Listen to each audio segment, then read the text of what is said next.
pour commencer, on pourra dire que la procréation et la reproduction viennent de la religion et de la tradition qui le place dans un cadre familial. Donc il faut être marié. Les juristes ont commencé à nous parler de cet aspect de vie de famille dans laquelle doivent naître des enfants. Et notre religion et notre tradition s'accordent particulièrement sur ce point, que les enfants doivent naître dans une union entre un homme et une femme. Et cela encore beaucoup plus pris en compte dans certains versets. Et chez nous, les chrétiens, on dit « Dieu les bénit, disant « Soyez féconds, remplissez le monde et assujettissez-les ». Donc, ça voudrait dire que le but même de l'homme, c'est de procréer. Et cette procréation, est-ce qu'on va rester uniquement dans la procréation basique qui se fait uniquement dans les couples et selon la loi naturelle qui est avec une sexualité, si je ne me trompe, une reproduction, comme l'a dit le docteur Bissa. Donc, c'est quoi la procréation? La procréation, c'est la reproduction humaine. C'est un processus par lequel l'homme et la femme engendrent un nouvel individu. Et le résultat, c'est la fécondation humaine et une nouvelle vie humaine. Maintenant, pour des causes quelconques, les hommes, les couples peuvent être amenés à ne pas pouvoir procréer. Et là, nous avons des raisons médicales, des raisons génétiques et des raisons environnementales. La raison environnementale peut être une intoxication par un élément de notre environnement qui peut empêcher la reproduction. Et les origines de l'infertilité sont données à 30% des cas aux femmes, 30% des cas aux hommes, 20% de causes mixtes et 20% de stérilité inexpliquée. Donc il y a des cas où, voici une des limites, on ne peut expliquer la stérilité, donc on ne peut vraiment pas passer à une procréation médicalement assistée, ne sachant pas de quel côté commencer. Nous avons des pourcentages chez la femme et chez l'homme par rapport à ce qu'il peut entraîner des infertilités. Chez l'homme particulièrement, on peut avoir une viscosité, on peut avoir une azospermie.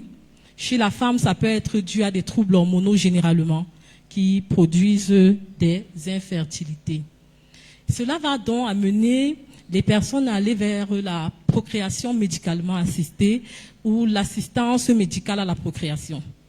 Ici, elle consiste à la manipulation d'une ovule ou d'un spermatozoïde pour favoriser l'obtention d'une grossesse. Et elle permet de pallier aux difficultés de conception de façon générale, mais elle ne traite en aucun cas la cause de fertilité. Donc, les premières inséminations ont eu lieu au XIXe siècle.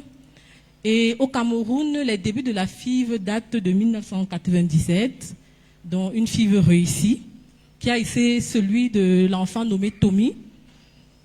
Et c'est la première qui a été rencontrée en Afrique centrale. Et elle est réalisée par des équipes mixtes de gynécologues et de biologistes. Les différentes techniques, on vous a parlé des différentes techniques qui sont utilisées. On a la fécondation in vitro avec transfert d'embryon, les fécondations, les injections de sperme dans le cytoplasme de l'ovule. On a des inséminations artificielles. Et les inséminations artificielles peuvent se faire avec le sperme du conjoint ou des inséminations artificielles avec le sperme d'un donneur. Au Cameroun, les deux techniques les plus réalisées sont la FIV et l'injection de sperme dans le cytoplasme de l'ovule. Les problèmes liés à la PMA. Donc, on se rend compte que malgré l'usage de cette technique dite vraiment très évoluée, nous n'avons que 25% des cas de réussite. Il n'y a que 25% de cas de réussite. Le suivi médical est délicat et contraignant. Il y a des risques accrus de malformation chez l'enfant issu de l'assistance, la conception médicalement assistée. Et il y a la limite d'âge. Au Cameroun, par exemple, la limite d'âge de recours à la PMA pour la femme est de 55 ans. Et pour l'homme, il n'y a pas de limite d'âge. Donc, vous voyez qu'il y a toujours le sexisme quelque part. Dans l'homme, il n'y a pas de limite d'âge, mais la femme, la limite d'âge est de 55 ans. Du point de vue éthique, la procréation assistée est l'entrée à l'artificialité. Donc, on ne connaît même pas, dans l'origine même de la vie humaine, la procréation est réduite à une simple fécondation. Et le docteur Bissa nous a dit tout à l'heure, la sexualité, c'est pas seulement pour se reproduire. C'est vraiment prendre du plaisir à ce que nous faisons. Et là, la PMA réduit vraiment la procréation ou bien la sexualité à une simple fécondation. Le secret médical en matière de procréation artificielle doit être respecté. Donc, il doit y avoir vraiment un secret entre le praticien et son patient. Par exemple, de nos jours, on va dire, surtout au Cameroun, on pointe du doigt que l'enfant là est né de PMA. Ça ne devrait pas être connu. C'est un secret professionnel, la façon dont j'ai conçu mon enfant. Et ça pose donc des problèmes d'éthique, même dans les familles.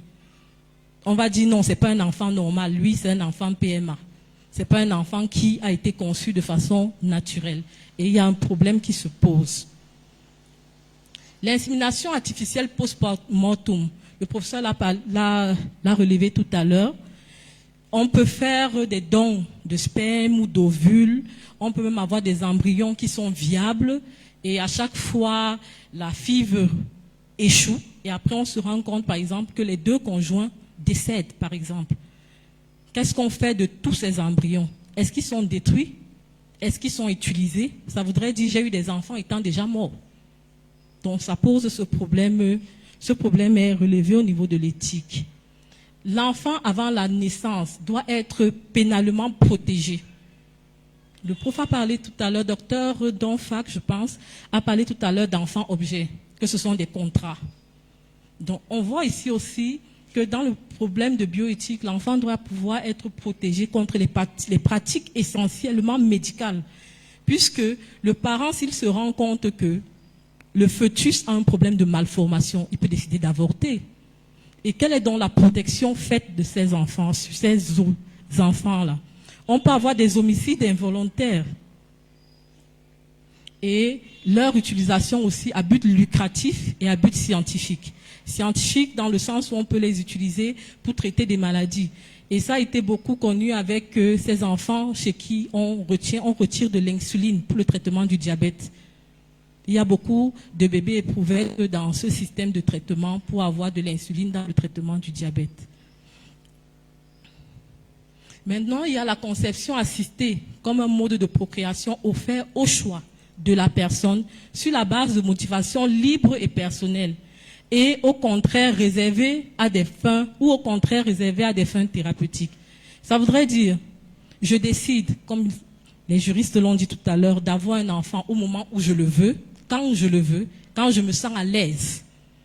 Ce qui à la base n'est pas le cas lors d'une reproduction normale, ou lorsque vous êtes avec votre époux, vous pouvez tomber enceinte à n'importe quel moment, sans l'avoir même désiré. Et puis vous continuez. Et le problème le plus important que moi je relève, c'est le problème de cette filiation. La filiation de l'enfant. Qu'est-ce qui va être fait lorsque, par exemple, un enfant découvre qu'il est issu d'une FIV et que le spermatozoïde ou l'ovocyte n'était même pas d'un de ses parents? Ce problème de filiation qui peut entraîner même des problèmes génétiques. Et il commence à être démontré qu'il y a des gènes même pour des maladies mentales qu'on ne peut tester étant encore dans le ventre. Comment on fait dans ce cas? Puisque le choix, on l'a dit tout à l'heure, le dépôt de spermatozoïdes ou d'ovocytes est anonyme. Ici au Cameroun, ce qui est fait, c'est qu'il vous donne une fiche où vous donnez vos critères. Ce ne sont pas des critères par rapport à ce que vous voulez, mais des critères de ce que vous êtes. Donc, Si je veux prendre par exemple un spermatozoïde ou bien une ovule, je dis, moi j'aime la lecture, j'aime le sport, j'aime, je ne sais pas, l'écriture. Et puis dans leur base de données, ils vont chercher cette maman qui a déposé et qui a coché les mêmes critères que vous. Mais ce ne sont que des critères phénotypiques, ce ne sont pas des critères génétiques. Donc vous n'êtes pas sûr de l'issue de la fécondation. Et en plus de ça, du problème éthique qu'on pourrait le plus soulever, c'est le parcours psychologique et physiologique même que subissent le couple. Du point de vue mental, on vous a dit tout à l'heure, sur 5 femmes qui viennent faire une FIV, une seule réussit. Et il y en a qui le font 2, 3, 4, 5, 6 fois. C'est tout un parcours psychologique et ça peut vraiment entraver au bon déroulement ou au bon fonctionnement de leur cerveau par la suite. Les limites éthiques, quelques témoignages. Donc nous avons essayé de prendre quelques témoignages. On dit les échecs de l'AMP sont nombreux, 90% des réussites chez les animaux, 25% seulement chez les humains. Concevoir un enfant se joue dans une relation incarnée, loin des performances scientifiques susceptibles de produire le bébé idéal et parfait pour satisfaire votre attente à tout point. Là, c'est le psychanalyste Joël Simon. Ensuite, notre parcours de AMP fut, pour mon mari et moi, une épreuve très difficile et créa chez lui un sentiment de malaise et de culpabilité. Donc, il y a un certain sentiment de malaise qui est une limite encore dans cette production-là. Même si les conjoints n'osent pas toujours le dire eux-mêmes, les parcours de AMP est une épreuve, leur paternité et leur maternité sont transférées, et à des hommes et à des femmes en blouse blanche, puisque tout se fait au laboratoire. On insémine, tout est fait au laboratoire. Donc à un certain moment, vous vous demandez, est-ce que c'est vraiment mon enfant? Comment être sûr que c'est mon ovule ou mon spermatozoïde qui m'ont été confiés? Sur le point éthique aussi, un philosophe musulman, Reza, dit que lorsqu'on prête attention aux multiples processus qui permettent à la vie de se déployer, celle-ci ne peut pas apparaître comme un dû. On a dit, les juristes nous ont dit, on a le droit à l'enfant. On dit les processus de la vie ne peuvent apparaître comme un dû. Et la compréhension de la fragilité et du caractère miraculeux de la vie conduit l'esprit à un sentiment de gratitude et l'amène en même temps à prendre conscience de sa responsabilité, rendre honneur à la vie qui lui a été confiée. Ils ont soulevé le problème de cette dame qui porte plainte pour avoir eu un enfant mal formé. Est-ce que cela aurait été possible avec une procréation normale? Donc ça soulève ce problème d'honneur de la vie qui nous est confiée. Je vous remercie pour votre attention et je pourrais dire que du point de vue bioéthique, ce qu'il en ressort, c'est qu'il y a une interaction non seulement entre la religion, entre la culture, comme l'a relevé le professeur Kamsu, entre le droit et surtout du point de vue juridique également, de comment gérer et vraiment planifier une meilleure évolution pour la procréation médicalement assistée. Merci.